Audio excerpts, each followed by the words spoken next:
অৰুণাচলৰ প্ৰস্তাৱিত 168টা নদীবান্ধ বন্ধ কৰক। অসমীয়া জাতিৰ শেষ সম্পদ আইমাতৃ ব্ৰহ্মপুত্ৰক ধ্বংস কৰা ষড়যন্ত্ৰ দিল্লীয়ে বন্ধ কৰক। সকলো অসমবাসী ৰাইজে ঐক্যবদ্ধ হৈ বৃহৎ নদীবান্ধৰ বিৰুদ্ধে প্ৰতিবাদ কৰক। এনেদৰে এক গুৰুত্বপূৰ্ণ মন্তব্য প্ৰদান কৰে ৰাইজৰ দলৰ উপসভাপতি বেদান্ত লস্কৰে। শ্ৰদ্ধাৰ অসমবাসী ৰাইজ, শ্ৰদ্ধাৰ অৰুণাচলবাসী ৰাইজ আৰু উত্তৰ পূৰ্বাঞ্চলবাসী ৰাইজ, আজি বৃহৎ নদীবান্ধৰ ভয়াৱহতাৰ ওপৰত আমি কৃষক মুক্তি সংগ্ৰাম সমিতিয়ে দীৰ্ঘদিন ধৰি কৈ আছিলোঁ। আজি প্ৰমাণ হৈ গ'ল, নেপালত বৃহৎ নদীবান্ধ ভাঙি যোৱাৰ কাৰণে হাজাৰ হাজাৰ মানুহৰ মৃত্যু মুখত পৰিবলগীয়া হ'ল, অবৰ্ণনীয় পৰিৱেশৰ সৃষ্টি হ'ল। সমগ্ৰ অসমবাসী ৰাইজ, অৰুণাচলবাসী ৰাইজ, উত্তৰ পূৰ্বাঞ্চলবাসী ৰাইজক হাতযোৰ কৰি অনুৰোধ জনাইছোঁ যে অৰুণাচলত প্ৰস্তাৱিত 168টা যদি বৃহৎ নদীবান্ধ হয়, অসম আৰু অসমীয়া জাতিটো সম্পূৰ্ণৰূপে নিঃশেষ হৈ যাব। কেৱল মাত্ৰ ৰঙা নদীৰ 405 মেগাৱাট নদীবান্ধৰ কাৰণে লখিমপুৰ জিলাখনৰ বানপানী কেনেকুৱা হয়, লখিমপুৰ জিলাখন তছ নছ কৰি পেলাইছে কেৱল মাত্ৰ এটা সৰু নদীবান্ধ 405 মেগাৱাটৰ নদীবান্ধৰ কাৰণে।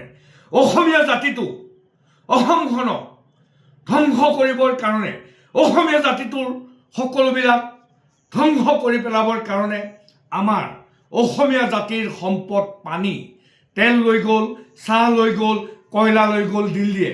এতিয়া অসমীয়া জাতিৰ শেষৰ সম্পদ আমাৰ আই মাতৃ ব্ৰহ্মপুত্ৰ, আমাৰ পানীকণক কেন্দ্ৰীয় চৰকাৰে লুটি নিবৰ কাৰণে অৰুণাচলত বৃহৎ নদীবান্ধ বনাই আমাৰ অসমীয়া জাতিটোক ধ্বংস কৰাৰ যি ষড়যন্ত্ৰ কৰিছে, আমি অসমীয়া জাতিয়ে বিজেপি RSSে হিন্দু মুছলমান কৰি দেশ শাসন কৰি আমাক লুটি আছে। হিন্দু মুছলমানক বাদ দি অসমীয়া জাতিটোক ৰক্ষা কৰিবৰ কাৰণে আমাৰ মূৰৰ ওপৰত অৰুণাচলৰ প্ৰস্তাৱিত 168টা বৃহৎ নদীবান্ধ বন্ধ কৰিবৰ কাৰণে সমগ্ৰ অসমীয়া জাতিটো জাগিবৰ হ'ল। এয়া জাগাৰ সময়, এয়া মনে মনে বহি থকাৰ সময় নহয়।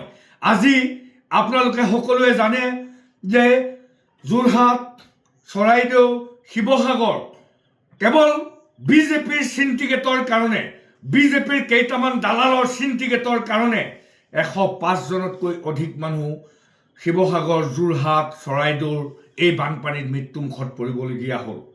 আৰু নদীবান্ধটো যদি হয়, আমি অসমীয়া জাতিটো জীয়াই নাথাকিম। গতিকে সকলো জাতি, বৰ্ণ, ধৰ্ম, ভাষা নিৰ্বিশেষে এই নদীবান্ধ বন্ধ কৰিবৰ কাৰণে, অসমীয়া জাতিটোক ৰক্ষা কৰিবৰ কাৰণে আৰু আমাৰ ব্ৰহ্মপুত্ৰ নদীখনৰ ওপৰত 16 লাখ মানুহে কেৱল মাছ মাৰি জীৱন নিৰ্বাহ কৰে। নদীবান্ধ হ'লে নদীখন শুকাই যাব, নদীখন মৰুভূমি হ'ব আৰু আমাৰ পথাৰবিলাক বালিৰে পুতি মৰুভূমি কৰি পেলাব। জাতিটোক ৰক্ষা কৰিব লাগিব, অসমীয়া জাতি জাগিব লাগিব। দিল্লীয়ে কৰা শোষণৰ বিৰুদ্ধে প্ৰতিবাদ কৰি আমি বৃহৎ নদীবান্ধ যিকোনো মূল্যৰ বিনিময়ত বন্ধ কৰিবই লাগিব। পৰিস্মিতা বৈশ্যৰ ৰিপৰ্ট, নিউজ নাও।